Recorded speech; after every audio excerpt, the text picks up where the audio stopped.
നമസ്കാരം. ഇന്നത്തെ ന്യൂസ് പോഡ്കാസ്റ്റിലേക്ക് എല്ലാ ശ്രോതാക്കൾക്കും സ്വാഗതം. പതിവ് പോലെ വാർത്തകളുമായി ഞാൻ മയ്യ. ആദ്യമായി പ്രധാന വാർത്തകൾ.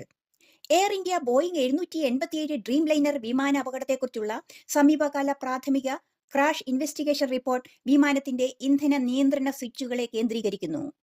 വ്യാപാര അസന്തുലിതാവസ്ഥ പരിഹരിക്കുവാനുള്ള ശ്രമത്തിന്റെ ഭാഗമായി 14 രാജ്യങ്ങൾക്ക് കൂടി അമേരിക്കൻ പ്രസിഡന്റ് ഡൊണാൾഡ് ട്രംപ് തീരുവ ചുമത്തി.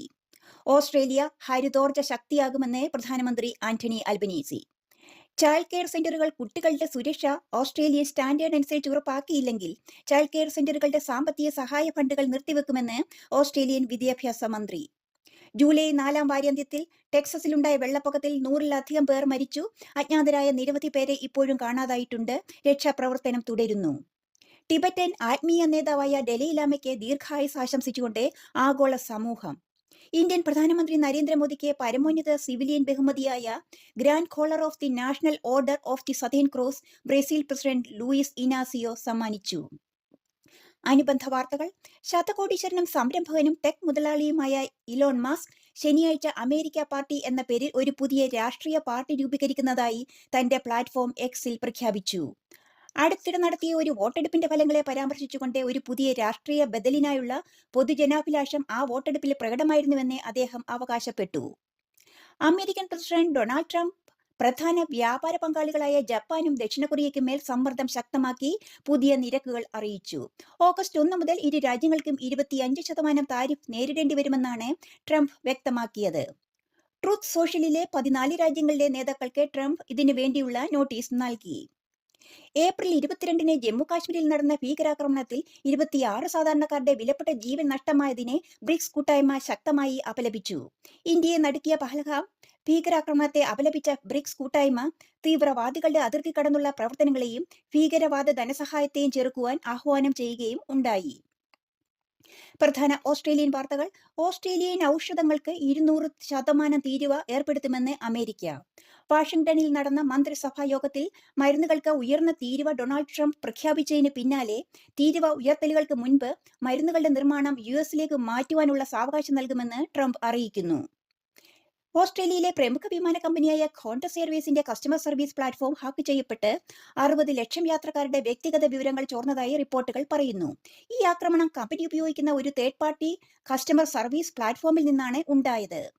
അപരിചിതമായ സന്ദേശങ്ങൾ, ഇമെയിലുകൾ എന്നിവയിൽ ജാഗ്രത പാലിക്കുകയും ശക്തവും വ്യത്യസ്തവുമായ പാസ്വേഡുകൾ ഉപയോഗിക്കുകയും മൾട്ടി ഫാക്ടർ ഒതന്റിഫിക്കേഷൻ സജീവമാക്കുവാനും കമ്പനി നിർദ്ദേശിക്കുന്നു. ഇന്ത്യൻ കേന്ദ്രതല വാർത്തകൾ. Air India Boeing 787 dream liner വിമാന അപകടത്തെക്കുറിച്ചുള്ള സമീപകാല പ്രാഥമിക ക്രാഷ് ഇൻവെസ്റ്റിഗേഷൻ റിപ്പോർട്ട് വിമാനത്തിന്റെ ഇന്ധന നിയന്ത്രണ സ്വിച്ചുകൾ പ്രവർത്തനരഹിതമാക്കിയതാവാം എന്നുള്ള നിഗമനത്തിലേക്ക് തിരിയുന്നു. AAIBയുടെ 15 പേജുള്ള പ്രാഥമിക റിപ്പോർട്ട് വിമാനത്തെ ദാരുണമായ തകർച്ചയിലേക്ക് നയിച്ച നിർണായക സാങ്കേതിക സംഭവങ്ങളുടെയും കോക്പിറ്റ് സംസാരങ്ങളുടെയും ദുരന്തത്തിലേക്ക് നയിച്ച മറ്റ് സംഭവങ്ങളുടെയും രീതികളും മനസ്സിലാക്കുവാൻ സഹായകമാകും. വിമാനത്തിന്റെ 2 GE എഞ്ചിനുകളിലേക്കുള്ള ഇന്ധനപ്രവാഹം നിയന്ത്രിക്കുന്ന സുപ്രധാന കോക്പിറ്റ് ഘടകങ്ങളാണ് ഇന്ധന നിയന്ത്രണ സ്വിച്ചുകൾ. ഇന്ത്യയിലെ ഏറ്റവും പഴക്കമേറിയ സ്വർണ്ണഖനികളിലൊന്നായ കർണാടകയിലെ കോലാർ ഖനി അവശിഷ്ടങ്ങളിൽ 36,000 കോടിയുടെ സ്വർണം അടച്ചുപൂട്ടി 24 വർഷങ്ങൾക്ക് ശേഷമാണ് ഇത് വേർതിരിക്കുവാൻ വേണ്ടി കേന്ദ്ര സർക്കാർ തീരുമാനിച്ചത്. മുമ്പ് അവിടെ സംസ്കരിച്ച അവശിഷ്ടമായ അയിരിൽ നിന്നും അവശിഷ്ട സ്വർണം കൂടാതെ മറ്റ് പ്ലാറ്റിനം ഗ്രൂപ്പ് ഘടകങ്ങളും വേർതിരിച്ചെടുക്കുന്നതിനാണ് ഈ സംരംഭം. 5 രാഷ്ട്ര സന്ദർശനത്തിന്റെ അവസാന ഘട്ടത്തിൽ കഴിഞ്ഞ ബുധനാഴ്ച നമീബിയയിലെത്തിയ പ്രധാനമന്ത്രി നരേന്ദ്രമോദിക്ക് നമീബിയയുടെ പരമോന്നത സിവിലിയൻ ബഹുമതി നമീബിയൻ പ്രസിഡന്റ് സമ്മാനിക്കുകയും ഉണ്ടായി. പ്രധാനമന്ത്രി നരേന്ദ്രമോദിയും പ്രസിഡന്റും കൂടി നടത്തിയ ചർച്ചകളിൽ നിരവധി മേഖലകളിൽ ഉഭയകക്ഷി സഹകരണം ശക്തിപ്പെടുത്തുന്നതിനായി ഇരു രാജ്യങ്ങളും 4 കരാറുകളിൽ ഒപ്പുവെക്കുകയും ചെയ്തു. ശത്രു ലക്ഷ്യങ്ങളെ ട്രാക്ക് ചെയ്യുന്നതിനും ഇടപഴകുന്നതിനും തദ്ദേശീയമായി വികസിപ്പിച്ചെടുത്ത റേഡിയോ ഫ്രീക്വൻസി സീക്കർ ഘടിപ്പിച്ച beyond visual range air to air missile അസ്ത്രയുടെ പറക്കൽ പരീക്ഷണം പ്രതിരോധ ഗവേഷണ വികസന സംഘടനയും ഇന്ത്യൻ വ്യോമസേനയും ചേർന്ന് ഒഡീഷ തീരത്തെ വിജയകരമായി നടത്തി. ചന്ദിപ്പൂരിലെ ഇന്റഗ്രേറ്റഡ് ടെസ്റ്റ് റേഞ്ച് വിന്യസിപ്പിച്ചിരിക്കുന്ന റേഞ്ച് ട്രാക്കിംഗ് ഉപകരണങ്ങളിൽ നിന്നുള്ള ഡാറ്റ ഉപയോഗിച്ചാണ് ആസ്ട്ര സിസ്റ്റത്തിന്റെ വിജയം സ്ഥിരീകരിച്ചത്.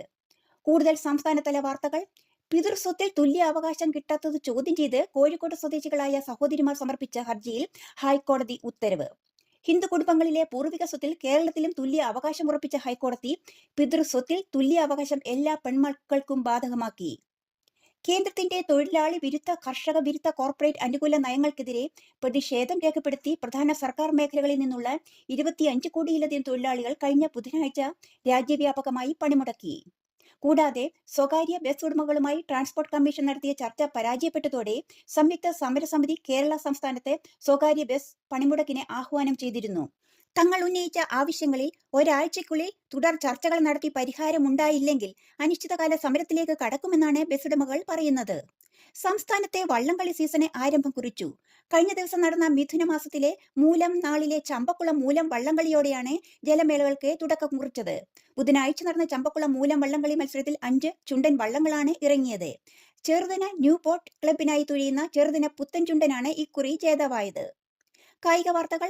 2025 ആൻഡേഴ്സൺ ടെണ്ടുൽക്കർ ട്രോഫിയിൽ ഇന്ത്യക്ക് വിജയം. എഡ്ജ്ബാസ്റ്റൺ സ്റ്റേഡിയത്തിലായിരുന്നു മത്സരത്തിന്റെ 5ാമത്തെയും അവസാനത്തെയും മത്സരം നടന്നത്. മത്സരത്തിൽ ഇന്ത്യ ഇംഗ്ലണ്ടിന് 608 റൺസിന്റെ കൂറ്റൻ വിജയലക്ഷ്യമായിരുന്നു നൽകിയിരുന്നത്. ഓപ്പറേഷൻ സിന്ധൂറിന് ശേഷം ഇന്ത്യയുടെയും പാകിസ്ഥാന്റെയും ക്രിക്കറ്റ് ടീമുകൾ ആദ്യമായി യുണൈറ്റഡ് കിങ്ഡത്തിൽ നടക്കുന്ന ഒരു പ്രദർശന ടൂർണമെന്റായ വേൾഡ് ചാമ്പ്യൻഷിപ്പ് ഓഫ് ലെജൻഡ്സിൽ ഏറ്റുമുട്ടുവാൻ ഒരുങ്ങുന്നു. ജൂലൈ 20 എഡ്ജ്ബാസ്റ്റണിൽ നടക്കുന്ന മത്സരത്തിൽ ഇന്ത്യൻ ടീമിൽ നിന്നും യുവരാജ് സിംഗ്, ഹർഭജൻ സിംഗ്, സുരേഷ് റെയ്ന, ഇർഫാൻ പത്താൻ തുടങ്ങിയ പ്രമുഖർ പങ്കെടുക്കും.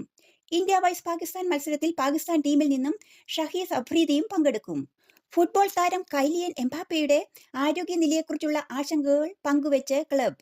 താരത്തിന്റെ രോഗം ഗുരുതരമാണെന്ന് വ്യക്തമാക്കിയുള്ള പോസ്റ്റിൽ ആശങ്ക അറിയിക്കുകയാണ് ആരാധകർ. ഇന്ത്യൻ ഓപ്പണർ വൈഭവ് സൂര്യവംശി ലോക ക്രിക്കറ്റിൽ തരംഗമായി തുടരുന്നു. ഇത്തവണ യൂത്ത് ഏകദിന ഫോർമാറ്റിൽ റെക്കോർഡുകൾ തിരുത്തിയെഴുതി ഇംഗ്ലണ്ടിനെതിരായ 4ാമത്തെ ഏകദിനത്തിൽ ഈ പ്രതിഭ 52 പന്തിൽ നിന്നും സെഞ്ചുറി നേടുകയും ഒപ്പം പാകിസ്ഥാന്റെ കമ്രാം ഗുലാൻ സ്ഥാപിച്ച 53 പന്തിൽ നിന്നുള്ള മുൻ റെക്കോർഡ് തകർക്കുകയും ചെയ്തു. നിങ്ങൾ ഇപ്പോൾ കേട്ടത് ഈ ആഴ്ചയിലെ പ്രധാന മലയാളം ന്യൂസ് പോഡ്കാസ്റ്റ്. വാർത്തകൾ എഴുതി വായിച്ചത് ഓസ്ട്രേലിയയിൽ നിന്നും മായ. എല്ലാ ശ്രോതാക്കൾക്കും നല്ലൊരു ദിനം ആശംസിച്ചുകൊണ്ട് മായ സൈനിങ് ഓഫ്. നമസ്കാരം.